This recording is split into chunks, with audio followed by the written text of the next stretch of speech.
I agree with what you're saying. I agree with what you're saying. Stop agreeing with yourself. Stop agreeing with yourself. I found myself wondering about this crazy new review. Movie, sequel and prequel from a long time ago. Something weird. Something I call Sin City. A dame to kill for.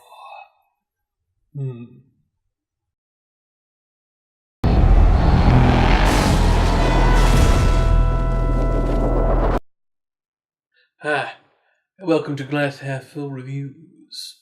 And sometimes, I don't even know what I'm doing this for. So, what's the deal with this movie?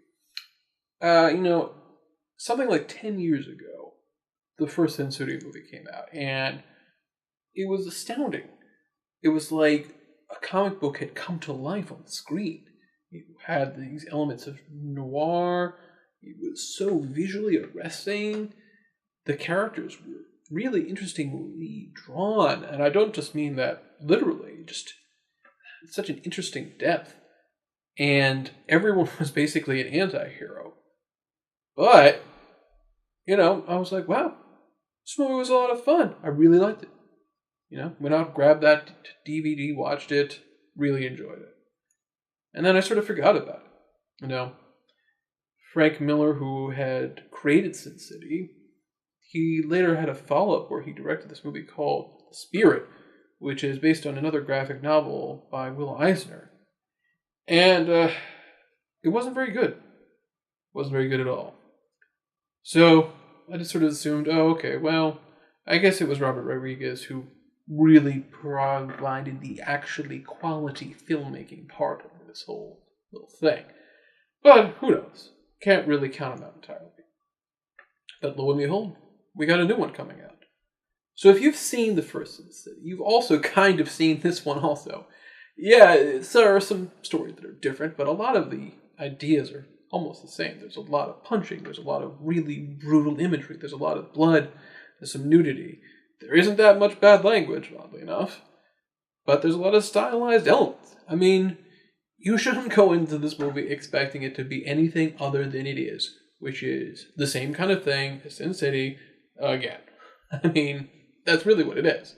It's sort of a prequel and a sequel because there are sort of a few different stories. I think there are 4 stories, and some of them happen before the first movie, and some of them happen after it.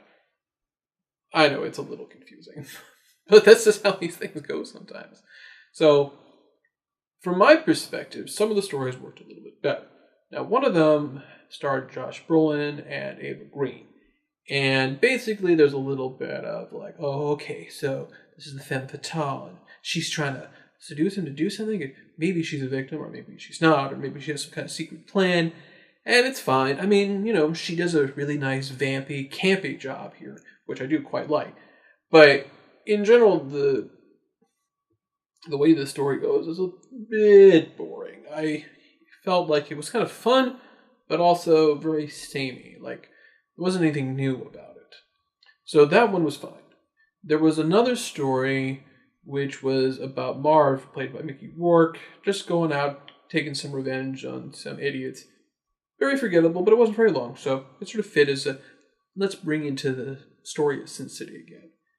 Then there was this other story where Joseph Gordon-Levitt plays this new cocky young gambler coming to Sin City to make his fortune. This was alright. I mean, it's kind of interesting because he didn't really play like the same kind of bulky, kick-ass character that you see from a lot of these other anti-heroes. His was a little bit more interesting because he wasn't coming in to just smash everybody up or shoot everyone.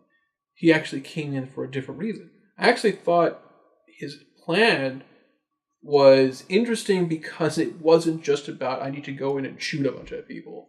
It was actually a lot more nuanced, from that perspective. And I also really liked his performance. I thought Joseph Gordon-Levitt actually did a pretty great job here. He actually showed off, some emotional range. So he was really good, actually. I think one of the strong points of the movie. That brings us to the final part, which was sort of a continuation of the last movie. And there's a bit of a spoiler here if you haven't seen Sin City 1. But in that, Bruce Willis plays this kind of protector who takes the fall for this murderer, and basically Jessica Alba plays this stripper who is sort of like his only connection on the outside world, and basically at the end of Sin City, he kind of kills himself to protect her.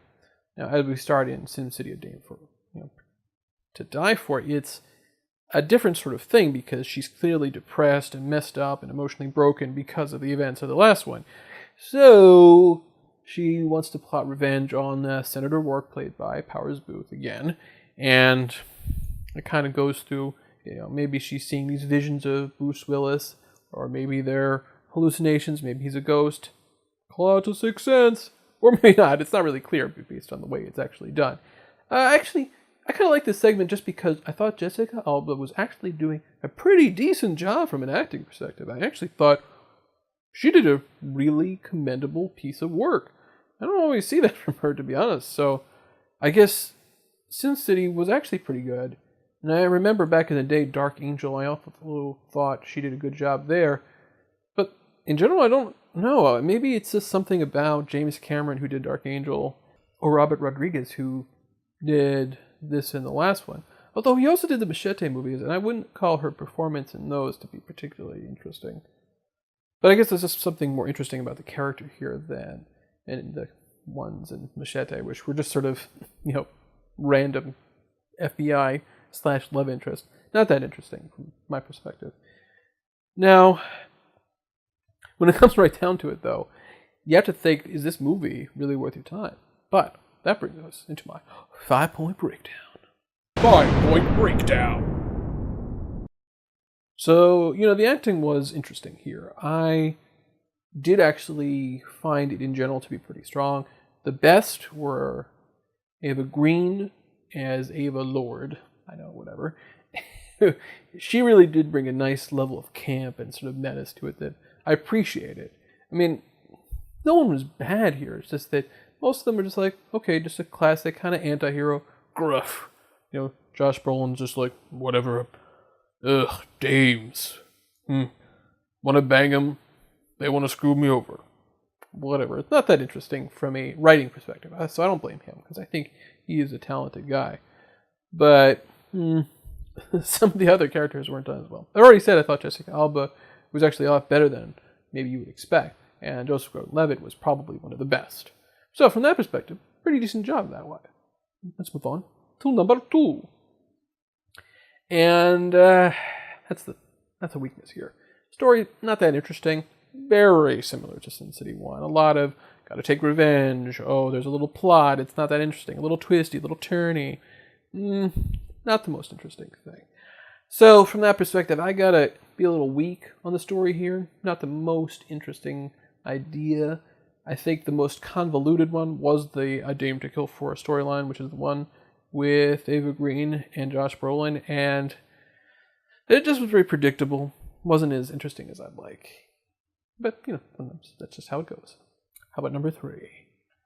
And this is, again, a very strong point for this movie because it looks great. It has this amazing stylized look, just like the first one. I actually thought the 3D was pretty good, and I don't usually think that about 3D. So I was actually pretty happy with the dimensions of the way everything looked.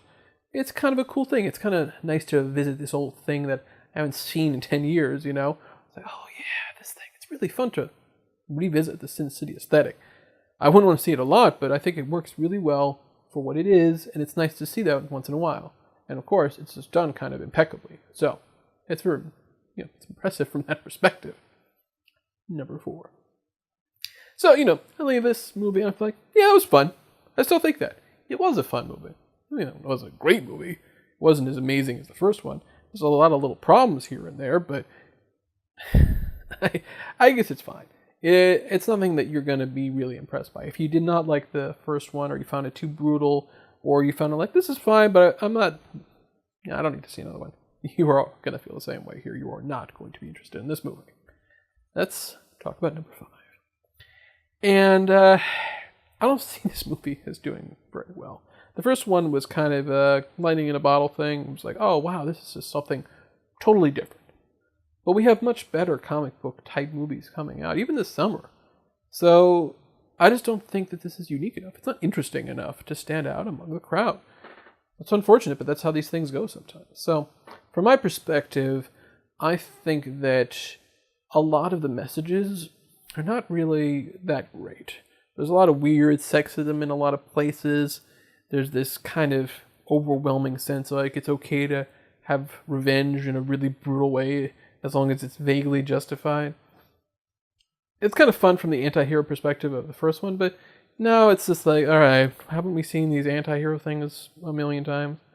So, when it comes right down to it, do I recommend it? Well, if you like the first one, I think you will totally like this one.